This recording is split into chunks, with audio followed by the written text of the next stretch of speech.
চোখের উপরে প্রথমে হিট করার পর ওর ওয়াইফরে ধাক্কা দিয়ে বুকে ধাক্কা দিয়ে ফেলা দেয়। আমাদের শুভরাজ লঞ্চের স্টেপরা মারছে। তারা লঞ্চ রেখে পালাই গেছে সবাই। ঘটনা যেহেতু সদরঘাট এরিয়াতে ঘটেছে ঢাকাতে, সেখানে আপনারা একটা আইনগত অভিযোগ দেন, আমরা পুলিশ ব্যবস্থা নিব।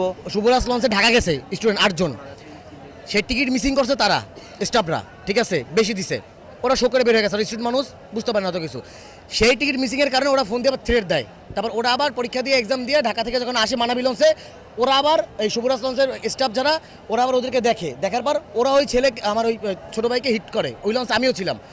চোখের উপরে প্রথমে হিট করার পর ওর ওয়াইফরে ধাক্কা দিয়ে বুকে ধাক্কা দিয়ে ফেলা দেয়। তারপর ইভেন কেবিনে ঢুইকা ওই মেয়ের বুকে ধাক্কা মারে, মেয়ে মাথায় আঘাত পায়, কপালে আঘাত পায়।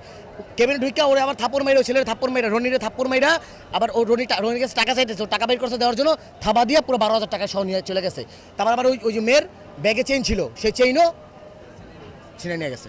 লঞ্চ কর্তৃপক্ষের আমরা জানাইছি, জানানোর পর তারা আনতেছি কি ভাই, আইনের সামনে দিব, আমাদের বোনদের কাছে মাপ চাবে, ক্ষমা চাবে, আমাদের যে হচ্ছে যে ক্ষতি যা হয়েছে তা পূরণ করবে, এই হচ্ছে দাবি। তারা সমাধান না করে তারা সময় নিতে 5 মিনিট 10 মিনিট 1 ঘন্টা সময় নিতে এখন প্রায় 7টা বাজে। আমাদের কালকেও এক্সাম আছে, 7টা বাজে। এখন তারা করছে কি, লঞ্চ এখানে রাইখা তারা লঞ্চ রেখে পালাই গেছে সবাই, কোনো সমাধান পায়নি, লঞ্চ থেকে পালাই গেছে। এবার লঞ্চ থেকে তাদের স্টাফরাই আমি দেখছি বয়লার এবং একটা তোষক বাইরে ফেলাইছে, যাতে করে মনে হয় যে আমরা লুটপাট করছি লঞ্চ, এরকম ফাঁসাইতেছে। এখানে প্রত্যেকটা ছেলে মেডিকেল সায়েন্সের স্টুডেন্ট, সবার মাথায় মজক আছে, সবাই ভালো ফ্যামিলির পোলাপান। আমাদের দাবি সুষ্ঠু বিচার, আমরা কোনো অরাজকতা চাই না, আমরা সুষ্ঠু বিচার চাই। আমাদের শুভরাজ লঞ্চের স্টেপরা মারছে, 8-9 জন ছিল তারা। ফার্স্টে হলো যাইয়া আমাদের করছে, আমাদের সাথে একটা ছেলে ছিল, ওরে ফার্স্টে ঘুষি দিয়েছে।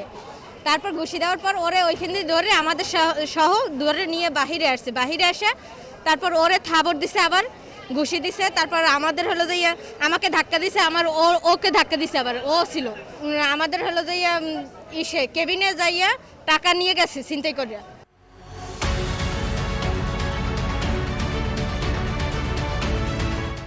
আমার দাবি হচ্ছে আমাদের বরিশাল আইসটির পক্ষ থেকে এখানে মানাবী লঞ্চে যে গিয়ে অ্যাটাক করছে তারা, সেখানে সিসিটিভির ফুটেজ চেক করে আইনিগতভাবে যে ব্যবস্থা নেওয়া হোক। ঘটনা যেটা ঘটেছে, যদি অপরাধ হয়ে থাকে আইনগতভাবে আপনারা অভিযোগ দায়ের করেন। ঘটনা যেহেতু সদরঘাট এরিয়াতে ঘটেছে ঢাকাতে, সেখানে আপনারা একটা আইনগত অভিযোগ দেন, আমরা পুলিশ ব্যবস্থা নিব। কার বিরুদ্ধে কী অপরাধ সেটা আমরা তদন্ত করে দেখব। কিন্তু স্টুডেন্টরা কথা শুনছে না, তাদের বক্তব্য যে যারা অপরাধ করেছে তাদেরকে তারা নিজেরাই বিচার করবে। আমরা একাধিকবার তাদের সমাধান বা বিষয়টা সুরাহার চেষ্টা করি, কিন্তু কোনোভাবেই আমাদের বিষয়গুলোকে বা পুলিশকে তারা ভ্রুক্ষেপ করছে না।